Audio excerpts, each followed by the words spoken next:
60 anos do fato histórico mais triste da história do Brasil. O golpe militar de 1964.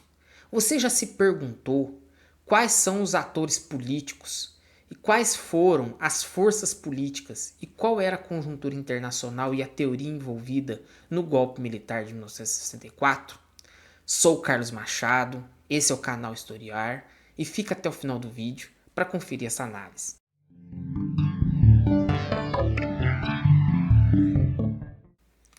No vídeo de hoje, vamos analisar os principais atores, as principais forças políticas que apoiaram o golpe e a sua correlação de forças internacionais e a teoria que estava por trás do golpe militar. Bom, primeiro vamos começar pelos atores. O principal ator, do golpe militar de 1964 são justamente os militares. Os militares sempre tiveram um papel de destaque na política brasileira. Desde o período do Império, quando o Dom Pedro II, para estabilizar o Império, fez acordo com elites locais, e essas elites locais formavam o exército, os militares passaram a influir de alguma forma ou de outra nos rumos da política brasileira. Tanto que, pós a Guerra do Paraguai, os militares vão proclamar a República no Brasil. E é justamente um golpe militar sobre justamente o Dom Pedro II, e aí vai começar aí um novo período na história do Brasil, apesar que no início do século XX nós tivemos aí governos civis, mas que tinham relações muito íntimas com elites locais, e essas elites locais geralmente estavam aí intimamente ligadas à questão dos militares. E os militares brasileiros no início do século XX participaram primeiro da Primeira Guerra Mundial e depois da Segunda Guerra Mundial nos anos 30 aí. O que aconteceu?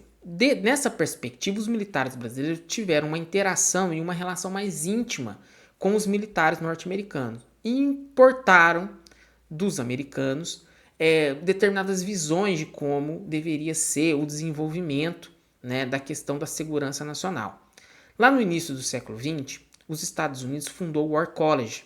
Qual que era a ideia do War College? Formar uma elite civil-militar baseada em princípios de entendimento do que seria uma segurança nacional baseada em elementos nacionais. No começo, o War College entendia a segurança nacional como a defesa de um inimigo externo. Só que, com a Revolução Russa e com o aumento do movimento operário no mundo, o War College passou a entender que o inimigo era interno. Então, ou seja, o War College criou uma teoria de segurança nacional antipopular e anticomunista. E isso foi importado pelos militares brasileiros depois da Segunda Guerra Mundial, principalmente na década de 40, e construiu aí, vamos dizer assim, uma ideologia de segurança nacional que é antipopular e anticomunista. Vale muito a pena a leitura de um livro que eu vou indicar aqui, que é A Ideologia de Segurança Nacional, que é do padre Joseph Comblan. Ele faz um debate, uma discussão justamente sobre essa perspectiva de ideologia da segurança nacional. E é uma denúncia, naquele determinado momento histórico, dessa ideologia que contaminou o Estado brasileiro durante e antes do golpe militar de 1964. Bom, então, ou seja, essa escola superior de guerra serviu para formar uma elite político-ideológica no Brasil, observando determinados setores estratégicos. De que forma que eles faziam isso? Religiosos, comunicadores, funcionários públicos de alto escalão, setores do empresariado brasileiro, setores do agronegócio brasileiro fizeram cursos a convite do Exército na Escola Superior de Guerra para pensar o Brasil de uma forma autoritária e de uma forma em que garantisse uma segurança nacional que fosse antipopular e anticomunista. O que aconteceu? Essa escola foi a principal catalisadora desse grupo. E um dos principais intelectuais também que eu vou deixar aqui a sugestão de leitura é o general Goberido Couto Silva, que foi inclusive um dos arquitetos do golpe, escreveu inclusive um livro, que é uma reunião de palestras dele, entre 1952 a 1962, sobre a visão da Escola Superior de Guerra do ponto de vista do Brasil. Como que deveria ser o Brasil a partir da visão da Escola Superior de Guerra. O livro se chama Geopolítica do Brasil. Vale muito a pena a leitura para entender de como que os militares pensavam o Brasil e de como que estava sendo construído antes do golpe, né, uma teoria que fosse capaz de levar uma determinada elite, um setor, né, da sociedade brasileira a controlar o país, que durou 20 anos, inclusive. Bom, então, ou seja, então a Escola Superior de Guerra vai cumprir esse papel meio que de partido político mesmo que não oficial e não institucional, mas cumprir um papel de partido político. Qual que foi a primeira tentativa de golpe militar, né, aí na era mais democrática, vamos dizer assim? Foi justamente em 1954, em cima de um Getúlio Vargas que era mais ligado a pautas populares e às pautas trabalhistas. Aqui eu vou abrir um adendo. O trabalhismo brasileiro nunca foi comunista e nunca houve qualquer relação com a perspectiva da teoria comunista. Tanto que o Brizola, nessa época, foi questionado sobre a relação dos trabalhistas com os comunistas. E o Brizola foi categórico ao afirmar em que o PTB era um partido que tinha, vamos dizer assim, raízes e dentro da perspectiva da teoria cristã.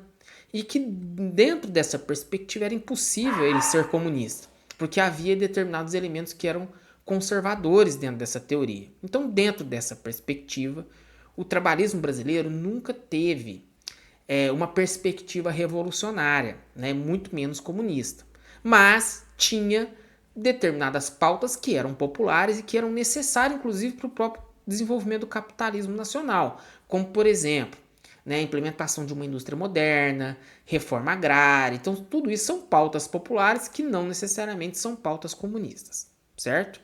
Inclusive, há um livro muito bacana que, inclusive, fala do anticomunismo de esquerda e fala do anticomunismo como um todo, que é o livro do Rodrigo Pato Samota, que é Em Guarda contra o Perigo Vermelho, o anticomunismo no Brasil. Vale muito a pena a leitura desse livro. Lá ele sintetiza muito bem e separa justamente, né, o que é o comunismo e qual que é a propaganda anticomunista que aconteceu no Brasil, principalmente aí depois da Segunda Guerra Mundial.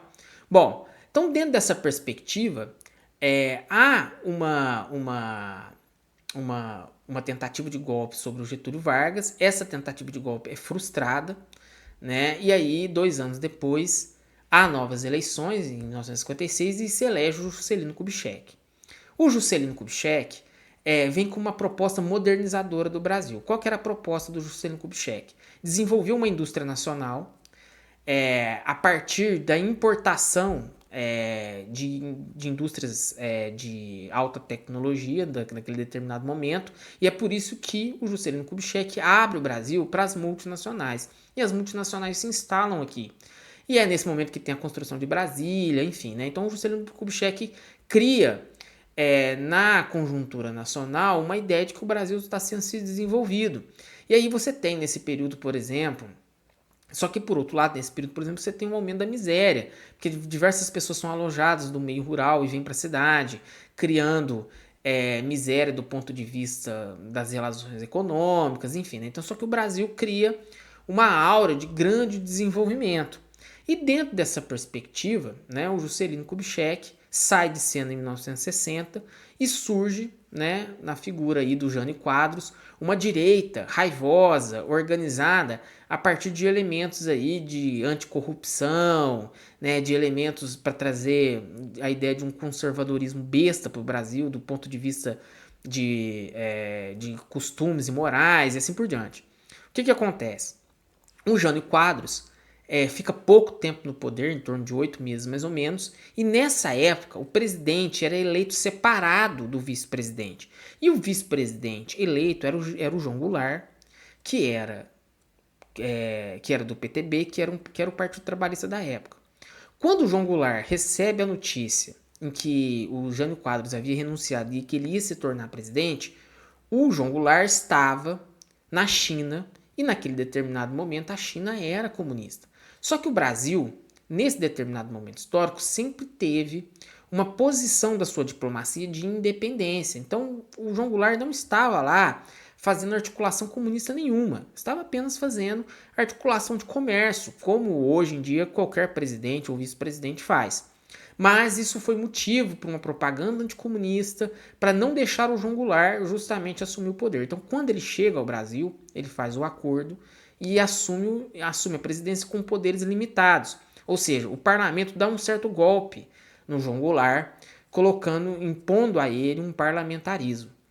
Bom, quando o João Goulart chega aqui, ele rearticula sua base e propõe um plebiscito para saber se o presidente da República deveria voltar a ter poderes plenos.